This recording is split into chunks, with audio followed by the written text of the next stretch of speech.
ಕೋಲಾರ ಲೋಕಸಭಾ ಕ್ಷೇತ್ರದಲ್ಲಿ ಚುನಾವಣಾ ಕಾವು ಜೋರಾಗಿದೆ. ಸತತ 7 ಬಾರಿ ಸಂಸದರಾಗಿ ಆಯ್ಕೆಯಾಗಿರುವ ಕೆಎಚ್ ಮುನಿಯಪ್ಪ ಇದೀಗ 8ನೇ ಬಾರಿಗೆ ಅದೃಷ್ಟ ಪರೀಕ್ಷೆಗೆ ಇಳಿದಿದ್ದಾರೆ. ಈಗಾಗಲೇ ಕ್ಷೇತ್ರದಾದ್ಯಂತ ದೋಸ್ತಿ ಅಭ್ಯರ್ಥಿ ಕೆಎಚ್ ಮುನಿಯಪ್ಪ ಅಬ್ಬರದ ಪ್ರಚಾರ ನಡೆಸ್ತಾ ಇದ್ದಾರೆ. ಟಿವಿ5 ಜೊತೆ ಮನದಾಳವನ್ನು ಕೂಡ ಹಂಚಿಕೊಂಡಿದ್ದಾರೆ. ಮುನಿಯಪ್ಪ, ಗಾಂಧೀಜಿಯ ಕನಸು ನನಸಾಗೋದಕ್ಕೆ ಕಾಂಗ್ರೆಸ್ನಿಂದ ಮಾತ್ರ ಸಾಧ್ಯ. ಜನರಿಗೆ ಉಪಯುಕ್ತವಾದಂತಹ ರೈಲು ಮಾರ್ಗಗಳನ್ನು ನನ್ನ ಅವಧಿಯಲ್ಲಿ ಕೊಟ್ಟಿದ್ದೀನಿ. ರಾಹುಲ್ ಗಾಂಧಿ ನುಡಿದಂತೆ ನಡೆದಿದ್ದಾರೆ ಅಂತ ಹೇಳಿದರು.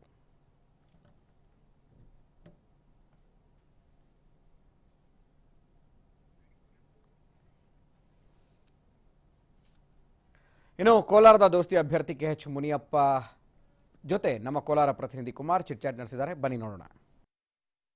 ಕೋಲಾರ ಒಂದು ಕ್ಷೇತ್ರದಿಂದ 7 ಬಾರಿ ಸಂಸದರಾಗಿರುವಂತಹ ಒಂದು ಕಾಂಗ್ರೆಸ್ ಸಂಸದರಾಗಿರುವಂತಹ ಕೆಎಚ್ ಮುನಿಯಪ್ಪರವರು 8ನೇ ಬಾರಿಗೆ ತಮ್ಮ ಒಂದು ಅದೃಷ್ಟ ಪರೀಕ್ಷೆಗೆ ಇಳಿದಿದ್ದಾರೆ.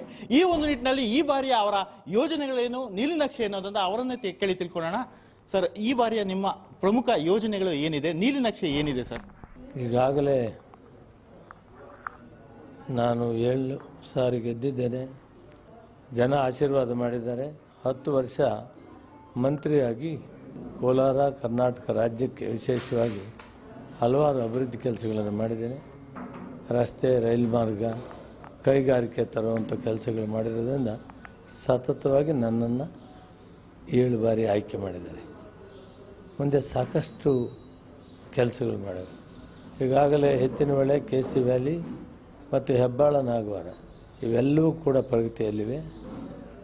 ಈಗಾಗಲೇ KC ವ್ಯಾಲಿ ಕೆರೆಗಳು ತುಂಬ ಕೆಲಸ ಶುರುವಾಗಿದೆ.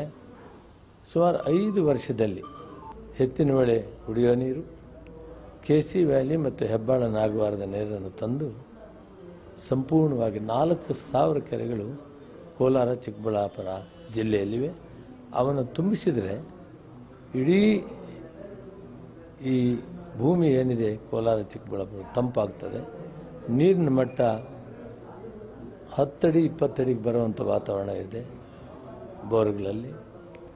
ಯಾವತ್ತು ಆ ನೀರ ಸರಿ ಹೋದರೆ ರೈತ ಸರಿ ಹೋಗ್ತಾರೆ, ರೈತ ಬದುಕ್ತಾನೆ. ರೈತ ಬದುಕಿದರೆ ಎಲ್ಲರೂ ಬದುಕಲಿಕ್ಕೆ ಅವಕಾಶ ಆಗ್ತದೆ. ಸರ್, ಈ ಬಾರಿ ಕಾಂಗ್ರೆಸ್ ಪಕ್ಷಕ್ಕೆ ಜನರು ಯಾಕೆ ಮತ ಹಾಕಬೇಕು ಅಂತ ನಿಮ್ಮ ಪ್ರಕಾರ? ಇದು ಪಾರ್ಲಿಮೆಂಟ್ ಚುನಾವಣೆ. ಈ ರಾಷ್ಟ್ರದಲ್ಲಿ ಒಂದು ಕಡೆ ಜಾತ್ಯತೀತ ಪಕ್ಷಗಳು, ರಾಹುಲ್ ಗಾಂಧಿಯವರು, ಇಂಡಿಯನ್ ನ್ಯಾಷನಲ್ ಕಾಂಗ್ರೆಸ್, ಒಂದು ಕಡೆ ಕೋಮುವಾದ ಶಕ್ತಿಗಳು, BJP, ಬಜರಂಗ ದಳ, ವಿಶ್ವ ಹಿಂದೂ ಪರಿಷತ್. ಈ ದೇಶಕ್ಕೆ ಸ್ವಾತಂತ್ರ್ಯವನ್ನು ತರಬೇಕಾದಾಗ ಈ ದೇಶದಲ್ಲಿ ಗಾಂಧಿಯವರ ನಾಯಕತ್ವದಲ್ಲಿ ಹಿಂದೂ, ಮುಸಲ್ಮಾನರು, ಕ್ರೈಸ್ತರು, ಎಲ್ಲ ಧರ್ಮಗಳ ಜನ ಒಗ್ಗಟ್ಟಾಗಿ ನಿಂತು ನಾವು ಭಾರತೀಯರು, ನಾವಿವತ್ತು ಬಹಳ ಮುಖ್ಯವಾದಂಥ ವಿಷಯ. BJP ಒಂದು ಕೋಮುವಾದ ಪಾರ್ಟಿ, ಕೋಮು ಗಲಭೆಗಳನ್ನು ಮಾಡ್ತದೆ.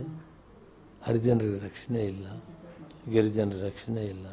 ಸಂವಿಧಾನ, ಬಾಬಾ ಸಾಹೇಬ್ ಅಂಬೇಡ್ಕರ್ ಮಾಡಿರೋ ಸಂವಿಧಾನ ಬದಲಾವಣೆ ಮಾಡಬೇಕಂತಾರೆ. ಕೆಲವು ಕಡೆ ಸಂವಿಧಾನ ಸುಡಬೇಕು ಕೂಡ ಅಂತ ಹೇಳ್ತಾರೆ. ಇದು ಒಂದು ಕಡೆ. ಈ ದೇಶಕ್ಕೆ ಪ್ರಾಣ ಬಲಿದಾನವನ್ನು ಕೊಟ್ಟು ಗಾಂಧೀಜಿಯವರ ನಾಯಕತ್ವದಲ್ಲಿ ಪಂಡಿತ್ ಜವಾಹರ್ಲಾಲ್ ನೆಹರು, ಸುಭಾಷ್ ಚಂದ್ರ ಬೋಸ್, ಮೌಲಾನಾ ಆಜಾದ್ ಅವರು, ವಲ್ಲಭಭಾಯ್ ಪಟೇಲ್ ಅವರು, ಇಂಥ ಮಹಾನ್ ಚೇತನರು ಪ್ರಾಣ ಬಲಿದಾನವನ್ನು ಕೊಟ್ಟಾಗ ಆಡಿದಂಥ ಮಾತು, ಈ ದೇಶದಲ್ಲಿ ಶಾಂತಿ ಇರಬೇಕಾದ್ರೆ, ಅಭಿವೃದ್ಧಿ ಆಗಬೇಕಾದ್ರೆ ಹಿಂದೂ, ಮುಸಲ್ಮಾನ್, ಕ್ರೈಸ್ತರು ನಾವೆಲ್ಲ ಒಟ್ಟಾಗಿರಬೇಕು ಅನ್ನೋದು ಈ ಐಡಿಯಾಲಜಿ, ಈ ಸಿದ್ಧಾಂತ. ನಮ್ಮ ಪಕ್ಷ ಗಾಂಧೀಜಿಯವರ ಸಿದ್ಧಾಂತದ ಮೇಲೆ ನಿಂತು ಕಾರ್ಯಕ್ರಮಗಳನ್ನು ಕೊಡ್ತಾ ಇದೆ. 28ಕ್ಕೆ 28 ಕೂಡ ಗೆಲ್ಲುವಂಥ ಪ್ರಾಮಾಣಿಕ ಪ್ರಯತ್ನ ಮಾಡ್ತೀವಿ. ರಾಷ್ಟ್ರ ಮಟ್ಟದಲ್ಲಿ ಖಚಿತವಾಗಿ ಒಂದು ಜಾತ್ಯತೀತ ಸರ್ಕಾರ ಮಾಡ್ತೇವೆ.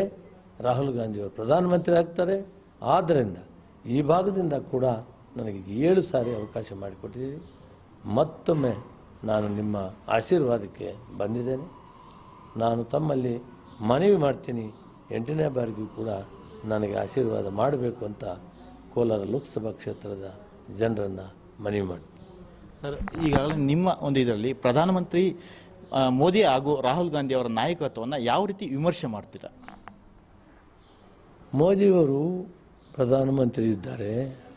ಮೋದಿಯವರು BJP ಸರ್ಕಾರಗಳಂಥ ರಾಜಸ್ಥಾನ, ಮಧ್ಯಪ್ರದೇಶ್, ಛತ್ತೀಸ್ಗಢದಲ್ಲಿ ಅವರು ಪೂರ್ತಿ ಪ್ರಮಾಣದಲ್ಲಿ ಫೇಲ್ ಆಗಿದ್ದಾರೆ. ಚಿಕ್ಕಬಳ್ಳಾಪುರ, ಶಿಡ್ಲಘಟ್ಟ, ಚಿಂತಾಮಣಿ, ಶ್ರೀನಿವಾಸಪುರ, ಕೋಲಾರ, ಬಂಗಾರಪೇಟೆ, ಜಾಲಾರಪೇಟೆ, ತಿರುಪತಿಯಿಂದ ವಿಜಯವಾಡ ಮಾರ್ಗವಾಗಿ ದೆಹಲಿಗೆ ಪ್ರತಿ ಗುರುವಾರ ನಮ್ಮ ಜನ ಪ್ರಯಾಣ ಬೆಳೆಸಬಹುದು. ಅದು ನಿಜಾಮುದ್ದೀನ್ ಎಕ್ಸ್ಪ್ರೆಸ್ ಅಂತ ಘೋಷಣೆ ಮಾಡಿದ್ವಿ. ಪ್ರತಿ ಗುರುವಾರ ಇವತ್ತು ಪ್ರಯಾಣ ಮಾಡಿ, ಇದು ಇತಿಹಾಸ. ಶಿಸ್ತುಬದ್ಧನಿಂದ ಈ ಕೆಲಸವನ್ನು ಮಾಡಿದ್ದೀನಿ. ಕಡಪನಿಂದ ಬಂಗಾರಪೇಟೆಗೆ, ವೈಟ್ಫೀಲ್ಡ್ನಿಂದ ಮುಳಬಾಗಿಲು ಮತ್ತು ಚಿತ್ತೂರಿಗೆ ಕನೆಕ್ಷನ್ನು, ಶ್ರೀನಿವಾಸಪುರದಿಂದ ಮದನಪಲ್ಲಿಗೆ, ಚಿಕ್ಕಬಳ್ಳಾಪುರದಿಂದ ಗೌರಿಬಿದನೂರಿಗೆ, ಚಿಕ್ಕಬಳ್ಳಾಪುರದಿಂದ ಪ್ರಶಾಂತ ನಿಲಯಕ್ಕೆ, ಇದು ಕೋಲಾರಕ್ಕೆ ಸೀಮಿತವಾಗಿ ಹೇಳ್ತೇನೆ. ಇಡೀ ರಾಜ್ಯಕ್ಕೆ ನಾನು ಮಂತ್ರಿ ಇದ್ದಾಗ ಸುಮಾರು 15 ರೈಲ್ವೆ ಪ್ರಾಜೆಕ್ಟ್ಸನ್ನು ಕೊಟ್ಟೆ. ಗದಗವಾಡಿ, ಕುಡ್ಚಿ, ಬಾಗಲಕೋಟೆ ಮತ್ತು ಶಿವಮೊಗ್ಗ, ಹರಿಹರ, ಇಂಥ ಹಲವಾರು ಕಾರ್ಯಕ್ರಮಗಳನ್ನು ಕೊಟ್ಟೆ. ಅವೆಲ್ಲ ಕೂಡ BJP ಸರ್ಕಾರ ಕೇಂದ್ರದಲ್ಲಿದ್ದು ಅವಾಗ ಅವರು ಕಾಸ್ಟ್ ಶೇರಿಂಗ್, ಈ ರಾಜ್ಯ ಭೂಮಿ ಮುಫತ್ತಾಗಿ ಕೊಟ್ಟಿದ್ದಾರೆ, ಅರ್ಧ ಹಣವನ್ನು ಖರ್ಚು ಮಾಡಕ್ಕೆ ಕೊಟ್ಟಿದ್ದಾರೆ. ಇವತ್ತು BJPಯವರು ಅದಕ್ಕೆ ಸಹಕರಿಸದೇ ಇರೋದ್ರಿಂದ ಆ ಪ್ರಾಜೆಕ್ಟ್ಸ್ ಎಲ್ಲ ಸ್ಥಗಿತವಾಗಿವೆ. ಈ ಜನರನ್ನು ಮನವಿ ಮಾಡ್ತೀನಿ, ನಮ್ಮ ಕಾಂಗ್ರೆಸ್ ಮತ್ತು ಜನತಾದಳದ ಮೈತ್ರಿ ಅಭ್ಯರ್ಥಿಗಳಂತ ಎಲ್ಲರಿಗೂ ಕೂಡ ಮತ ಕೊಡಬೇಕು. ವಿಶೇಷವಾಗಿ ನನ್ನ ಮತಕ್ಷೇತ್ರದಲ್ಲಿ ನಾನು ಪ್ರಾಮಾಣಿಕವಾಗಿ 7 ಸಾರಿ ಆಯ್ಕೆ ಮಾಡಿದ್ದೀರಿ, ಕೆಲಸನೂ ಮಾಡಿದ್ದೀನಿ. ಈ ಬಾರಿ ಕೂಡ ನನಗೆ 8ನೇ ಸಾರಿ ಆಶೀರ್ವಾದ ಮಾಡಬೇಕಂತ ಜನರಲ್ಲಿ ಮನವಿ ಮಾಡ್ತೀನಿ. ಇದಿಷ್ಟು ಸಹ ಒಂದು ಹಿರಿಯ ರಾಜಕಾರಣಿ, ಕಾಂಗ್ರೆಸ್ನ ಹಿರಿಯ ರಾಜಕಾರಣಿ KH ಮುನಿಯಪ್ಪರ ಮಾತಾಗಿದ್ದು, ನಾನು ನನ್ನ ಕೈಲಾದಷ್ಟು ಮಟ್ಟಿಗೆ ಸಾಕಷ್ಟು ಈ ಒಂದು ಕ್ಷೇತ್ರಕ್ಕಾಗಿ ಅಭಿವೃದ್ಧಿಯ ಒಂದು ಕೆಲಸಗಳನ್ನ ಮಾಡಿದ್ದೇನೆ. ರೈಲ್ವೆ ಆಗಿರ್ಬೋದು ಅಥವಾ ಹೆದ್ದಾರಿಗಳಾಗಿರ್ಬೋದು, ಎಲ್ಲ ಒಂದು ಕೆಲಸಗಳನ್ನ ನಾನು ನನ್ನ ಒಂದು ಸೀಮಿತ ಒಂದು ಇದರಲ್ಲಿ ನಾನು ಕೆಲಸ ಮಾಡಿದ್ದೇನೆ ಅಂತಾನೆ ಹೇಳ್ತಾ ಇರ್ತಾರೆ. ಈ ಒಂದು ನಿಟ್ಟಿನಲ್ಲಿ ಈ 8ನೇ ಬಾರಿ KH ಮುನಿಯಪ್ಪರವರ ಒಂದು ಅದೃಷ್ಟ ಯಾವ ರೀತಿ ಇದೆ ಅನ್ನೋದನ್ನ ಕಾದು ನೋಡಬೇಕಾಗಿದೆ. ಕ್ಯಾಮರಾಮನ್ ರಾಘವೇಂದ್ರ ಜೊತೆ ಗಂಗಾಪುರ ಕುಮಾರ್, TV5 ಕೋಲಾರ.